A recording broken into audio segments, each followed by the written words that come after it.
அல்லாஹ் ஒவ்வொரு கருவறையிலும் ஒரு வானவரை நியமிக்கிறான்.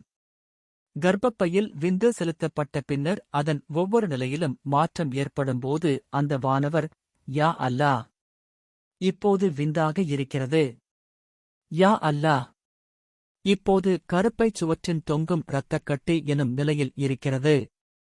யா அல்லாஹ், இப்போது சதை துண்டாக இருக்கிறது என்று கூறி வருவார்.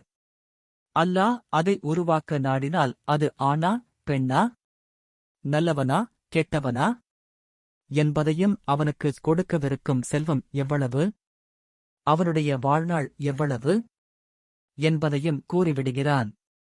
மனிதன் தன் தாயின் வயிற்றில் இருக்கும் போதே இவை எழுதப்பட்டு விடுகின்றன என்று இறைத்தூதர் ஸல்லல்லாஹு அலைஹி வஸல்லம் அவர்கள் கூறினார்கள் என அனஸ் ரலியல்லாஹு அன்ஹு அறிவித்தார்.